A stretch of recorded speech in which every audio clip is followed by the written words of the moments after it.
त्यसैले खाम्री म सवाला सबै भक्तजनहरूलाई फेरि आज धेरै दिन पश्चात तपाईँहरूको समक्षमा सानो भिडियो लिएर आइरहेको छु।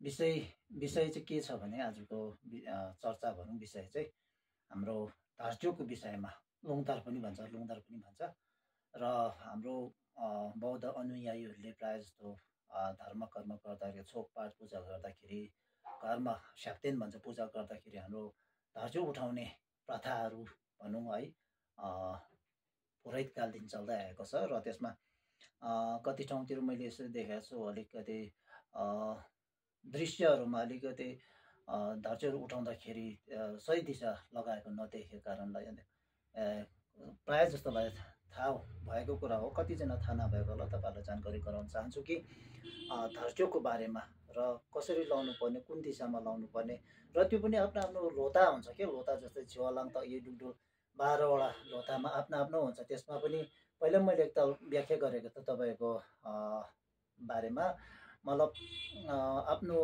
खाम हुन्छ। खाम मतलब अब खाममा चाहिँ थुन भनेको मिल्नु नमिल्नु हुन्छ क्या त्यसमा पनि। अनि त्यस्तै गरे अब सा खाम, छु खाम, मे खाम, लुङखाम होइन छुखाम अनि च्याखाम, त्यसरी अब खाम आफ्नो आफ्नोमा चाहिँ थुन भनेको मिल्नु नमिल्ने हुन्छ। त्यसमा यदि अब माबु डाडु भन्ने हुन्छ, माबु भन्छ थुन्सी गर्छ। अब आमा छोरा, मा भनेको आमा, भु भनेको छोरा, डामा पऱ्यो भने त्यसमा चाहिँ अब फाइदा हुनु त परै जाओस्, त्यसमा अझै हामीलाई हानिकारक हुन्छ भन्ने चाहिँ यो हाम्रो सोल्जुन मेन्जिखाङमा अब यो रिक्सुमा त्यस्तोहरू जानकारी बताएको छ हो। त्यसै कारण त्यसमा चाहिँ अब आफ्नो आफ्नो दिशा कसरी गर्नु, कुन दिशामा धार्चोहरू उठाउनु पर्ने हो, त्यो बारेमा तपाईँहरूलाई एकदमै संक्षिप्तमा व्याख्या गर्न गइरहेको छु तपाईँहरूको समयलाई बर्बाद नगरी। र सबैभन्दा प्रथम चाहिँ अब पूर्व, पश्चिम, उत्तर, दक्षिण, स्यार, लो, नुपझाङ कुन दिशापट्टि कुन लोले कुन लोको पूजा गर्दाखेरि कुन वर्गको पूजा चाहिँ गर्दाखेरि कतापट्टि चाहिँ उठाउनु पर्ने त्यो चाहिँ अब अलिकति याद राख्नुपर्ने छ। त्यो गरेर चाहिँ जस्तै कि पूर्व, पश्चिम, उत्तर, दक्षिण 4 दिशाहरूमा फेरि 4 दिशाको अब 20 दिशामा पनि परेको छ। जस्तै कि पूर्व स्यारपट्टि पऱ्यो भने तपाईँको स्यारपट्टि के भन्छ भने ताक्लो दाङ यो लोको अब पूजाहरू गर्दाखेरि चाहिँ पूर्व दिशापट्टि उहाँको अब उपकार गर्दाखेरि ग्रह गर्दाखेरि उहाँको धार्चो अथवा लुङदा चाहिँ घरदेखि पूर्व दिशामा उठाउनु चाहिँ अति नै अनिवार्य छ।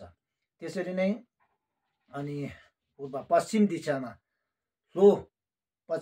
दिशामा उठाउँदाखेरि अनि जस्तै कि तालो र डुल्लोको चाहिँ स्याप्तेन गर्दाखेरि उहाँहरूको चाहिँ अनि पश्चिम दिशापट्टि धार्चो उठाउनु पर्ने छ।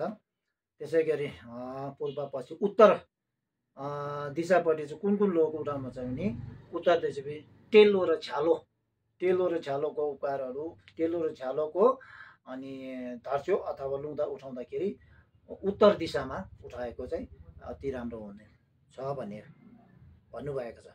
त्यसै गरी फेरि दक्षिण दिशामा जस्तै कि छिवालो र फाक्लोको चाहिँ दक्षिण दिशापट्टि धार्चो उठायो भने एकदमै फाइदाजनक छ भन्नु भएको छ। त्यसै गरी फेरि लाङ्लोको चाहिँ कतापट्टि हुन्छ नि दक्षिण दिशा र पूर्व र दक्षिणको बिचमा चाहिँ लाङ्लोको चाहिँ पूर्व र पश्चिमको बिचमा। त्यसै गरी डुक्लोको चाहिँ पूर्व र पश्चिमको बिचमा। त्यसै गरी पश्चिम र उत्तरको बिचमा चाहिँ लुक्लोको हो, त्यसरी उठाउनुपर्छ दिशाहरूको चाहिँ। र त्यसरी नै दक्षिण र उत्तरको बिचमा चाहिँ खिलोको स्याप्तेन गर्दाखेरि खिलोको अनि ग्रहहरू काटेर धार्चो उठाउनु पर्यो भने चाहिँ खिलोको चाहिँ दक्षिण र उत्तरको बिचमा उठाउनु पर्ने छ। त्यसरी पर्दछ हो। त्यसै कारण अर्को चाहिँ के छ भने आफ्नो अघि मैले भनेको चाहिँ खाम थुन भनेको मिल्ने नमिल्ने हुन्छ क्या। माभु डाडो भन्ने हुन्छ। माभु पऱ्यो भने केही भएको छैन, आफ्नो खाम थुन्सी गरेको अथवा मिलेको, नमिलेकोमा परेको हुन्छ त्यो चाहिँ अब त्यति फाइदा हुँदैन भन्ने बताएको छ। जस्तै कि सोल्जुङ मेन्जिङखाङबाट मैले अब त्यसरी मतलब ज्ञान प्राप्त गरेको भनौँ कि अब त्यसरी मैले कुनै अब उपायहरू त्यसरी बुझेको चाहिँ त्यसरी छ तपाईँहरूको समक्षमा भन्दछु। जस्तै कि ताक्ता खिसुमको चाहिँ अनि आफ्नो धार्चुको रङ चाहिँ के परेछ, रङ परेको छ। ताक्ता खिसुमको धार्चु उठाउनु पऱ्यो भने चाहिँ सेतो धार्चो कलर चाहिँ सेतो हुनु पऱ्यो। धार्चुको लुङदारको कलर सेतो हुनु पऱ्यो। त्यसै गरेर झालाङ डुल्सुमको चाहिँ अनि निलो कलरको हुनु पऱ्यो धार्चो चाहिँ। त्यसै नै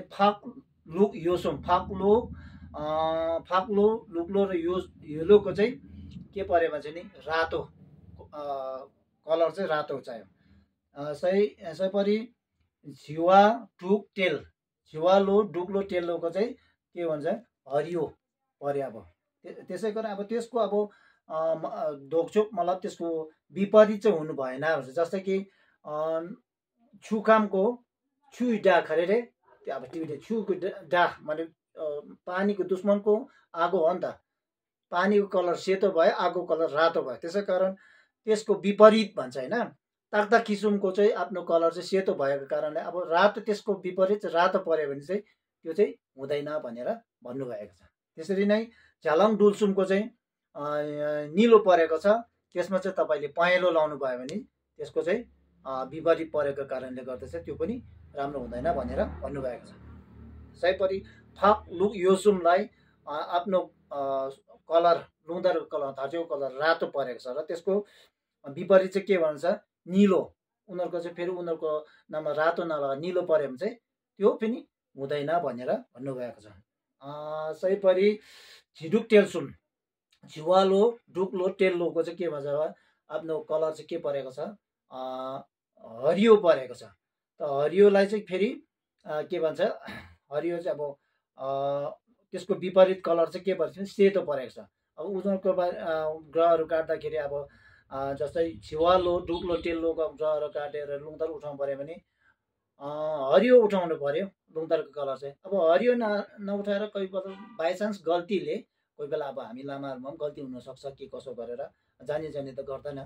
त्यसै गरेर बाइचान्स गल्तीले अब हरियोको सट्टामा सेतो पऱ्यो भने त्यो राम्रो हुँदैन भनेर भन्नुभएको छ। त्यो चाहिँ डा परेको छ। डा भनेको दुश्मन परेको हुनाले अब त्यसो राङखाम भने आफ्नो खाम थुन्सी गर्ने आफ्नो खाममा मिल्ने चाहिँ के हुन्छ भने माई खाम भने चाहिँ आमाको खाम चाहिँ के भन्छ ताक्ता खिसुमले सेतो परेको छ। यदि सेतो पाएन भने तपाईँहरूले ताक्ता खिसुमको धार्चुको कलर मतलब लुङदारको कलर चाहिँ पहेँलो पनि लाउन सकिन्छ भनेर भन्नुभएको छ। त्यो चाहिँ माई खाम भएको कारणले गर्दा मादा फो आमा र छोराको खाम मिल्ने भएको कारणले गर्दाखेरि तपाईँले सेतो उपलब्ध भएन भने पहेँलो पनि लाउन सक्नुहुन्छ भन्नुभएको छ हो। झालाङ डुल्सुम झालो लाङ्लो डुल्सुमको आफ्नो कलर चाहिँ के भन्छ भने निलो परेको छ।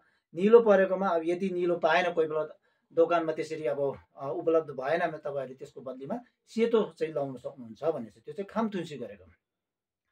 त्यसै कारण लुक्लो येलो फाक्लु योसुमलाई आफ्नो कलर रातो परेको छ। रातो खाममा चाहिँ अब ग्रिन अर्थात् हरियो चाहिँ आफ्नो खामसँग थुन्सी गरेको कारणले गर्दा यदि रातो कलर पाएन भने हरियो कलर प्रयोग गर्न सकिन्छ। त्यसै कारण छिवालो दाङ डुक्लो टेल्लो झिलुक टेल्सुमलाई आफ्नो कलर के भन्छ हरियो परेको छ हो। हरियो परेको छ त्यसमा यदि हरियो उपलब्ध भएन भने तपाईँले निलो पनि लाउन सक्नुहुन्छ भनेर भन्नुभएको छ। र एउटा त्यो हाम्रो 5 कलरको एउटा त्यो चाहिँ आफ्नो आफ्नो एउटा लामो कसैले लामाले चिहेर्दा कसैले दुकर फाप्सी गरेको हुन्छ, कसैले डोमा, कसैले नम्गेलमा त्यसरी आफ्नो आफ्नो ग्रहहरू अनुसार त्यसरी चिमा निस्किँदा त्यस्तो यो खालको धार्चु उठाउनु पर्ने रहेछ भन्दाखेरि चाहिँ त्यो कलर चाहिँ अब एउटा सोलिड कलर निस्क्यो। एउटा फेरि हाम्रो अहिले प्रायः जस्तो चल्ती चाहिँ 5 कलर पञ्च कलर छ नि त। 5 कलर चाहिँ अब कतिले भन्छ यो 5 कलर हुनुपर्ने के हो भन्ने बुझिँदै त्यसमा पनि अब 2 प्रकारले व्याख्या गरिएको छ। जस्तै कि तपाईँलाई म यहाँ देखाउँदैछु यस्तै भयो हो। यो खालको यो 5 कलरहरू भयो जो अब त्यस्तै सबभन्दा माथि के हुन्छ भने हरियो निलो कलर भएको त्यसमा चाहिँ अब त्यसरी अब निलो कलर छ। निलो चाहिँ नामखै खाम भन्छ। त्यो चाहिँ आकाशको खाम भएको नाम्खा खाममा चाहिँ निलो परेको छ, त्यसै कारण बिचमा सेतो परेको छ। सेतो चाहिँ टिन कार्पो भन्छ। टिन कार्पो भनेको चाहिँ बादल भन्छ नि त, बादललाई टिन कार्पो भन्छ। यो टिन कार्पो सेतो भयो। त्यहाँदेखि थर्डमा आउँछ भर्नाङ मेइखाम भन्छ। त्यो चाहिँ अग्निको तत्त्व भयो, अग्नि तत्त्व। खाम भन्दैछु मैले अघि त्यसको व्याख्या गर्नु। खाम भने तत्त्व, अग्नि तत्त्व भएको कारण चाहिँ रातो। त्यहाँदेखि छुखाममा चाहिँ पानीको तत्त्वलाई चाहिँ यो, अनि हरियो चाहिँ पानीको तत्त्वमा राखेको छ। त्यहाँदेखि थामा फाइनली के भन्छ नि साखाम शेर्पो भन्छ नि। यो लास्टको हरियो अन्तिमको चाहिँ पहेँलो चाहिँ साखाम भएकोले चाहिँ त्यसरी 5वटा तत्त्व मिलाएर गरिएको छ। अनि त्यसो भएन त्यो पनि हो। अब एउटा अर्को प्रकारले व्याख्या गर्दाखेरि चाहिँ अब नाम्खा ङुम्पो चाहिँ अब त्यसरी अब साखाम, छुखाम, मेखाम, च्याखाम दाङ, नाम्खै खाम, यसरी 5वटा खामलाई मिलाएर त्यसरी खामङाको मिलाएर चाहिँ त्यसरी अब के भन्छ अब पञ्च कलर भनौँ न है। अब त्यस्तो अब त्यसरी 5वटा कलर मिलाएर चाहिँ त्यसरी बनाएको कारणले चाहिँ त्यसरी 5वटा कलर राखेको हो। त्यो त्यसै कारण अब जतिसक्दो हामीले चाहिँ आफ्नो खाम तत्त्व चाहिँ मिल्नु पर्यो। एलिमेन्ट्स भन्छ नि, अब फायर एलिमेन्ट्स भयो, वाटर एलिमेन्ट्स भयो हो, छुखाम भयो, त्यसै कारण आइरन भयो, च्याखाम भयो। त्यो चाहिँ आफ्नो खाम मिल्नुपर्छ। मिलेन भने त्यसमा फाइदा होइन, अघि भने चाहिँ हानिकारक हुनेछ। जस्तो कि च्याक्डा खरे च्याकी डादी मेरे हो। मेरो भन्नुको मतलब च्याक भनेको फलामको दुश्मन चाहिँ के हो? अग्नि हो। फलामका अब त्यहाँनिर अब सेतो जनाएको छ भने त्यो अग्नि कलर चाहिँ रातो भयो नि। सेतोमा रातो अघि भने जस्तै हुँदैन। त्यसरी त्यो नहुने चाहिँ खाम मिथुन नहुने चाहिँ विपरीत चाहिँ लाउनु नहुने रहेछ भन्ने चाहिँ जानकारी त्यस्तो छ। त्यसै कारण अब आजलाई त्यति नै हो, त्यति लामो म भन्न चाहन्न। र यसको बारेमा अझै थुप्रै छ रिसर्चहरू। जसरी मैले आफ्नो डाइरेक्सन चाहिँ त्यसरी लाउनु पर्ने छ कि आफ्नो विशेष गरेर अब जति बिमारीहरू छ, अब धर्चोहरू उठाउँदाखेरि चाहिँ अब कतिले अब धर्चोक भन्छ, कसैले लुङदार पनि भन्छ हो। धर्चोक भनेको चाहिँ त्यसरी धर्चोक कतिलाई अब धर्चोकको के भन्छ मतलब पनि कतिलाई अब थाहा नहोला। प्रायः जस्तो धार भनेको चाहिँ लुङदा धार्सी गर्नेलाई धार भन्छ। धार भनेको चाहिँ आफ्नो सोनाम धार्सी, लुङदा धार्सी गर्नेलाई धार।